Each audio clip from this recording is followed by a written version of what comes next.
নমস্কার বন্ধুরা। কখনো প্যাচপ্যাচে গরম, আবার কখনো ধেয়ে আসছে বৃষ্টি। বর্ষা কবে আসছে সেই প্রশ্ন সকলের। অবশেষে এলো আপডেট।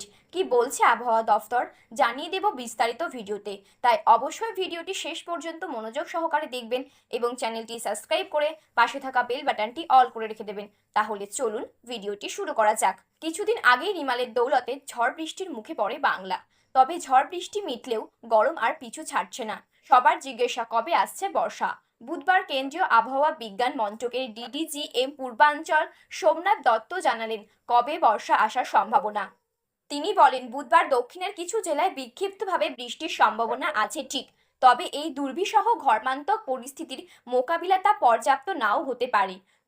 বর্ধমান, বীরভূম, নদিয়া এবং মুর্শিদাবাদ সহ কিছু জেলায় বিক্ষিপ্ত বৃষ্টি। বৃহস্পতিবার সব জেলাতেও কিছুটা বৃষ্টি হবে। 7 তারিখে বর্ধমান, হুগলি, 2 চব্বিশ পরগনা, 2 মেদিনীপুর বিক্ষিপ্তভাবে বৃষ্টির সম্ভাবনা রয়েছে। বাকি জেলাতেও বৃষ্টি প্রায় নেই। 8 তারিখে দক্ষিণবঙ্গের মেদিনীপুর, 2 বর্ধমান, বীরভূম, মুর্শিদাবাদে বিক্ষিপ্ত বৃষ্টি। বাকি জেলাতেও তেমন বৃষ্টির সম্ভাবনা নেই। 9 তারিখে পূর্ব বর্ধমান ছাড়া আর কোথাও সেভাবে বৃষ্টি নেই। হাওয়া ঘুরতে পারে 10 তারিখে। সেদিন দক্ষিণবঙ্গের সব জেলাতেই বৃষ্টিপাতের সম্ভাবনা। বজ্রবিদ্যুৎ সহ সেই সাথেই থাকবে ঝড়ো হাওয়া।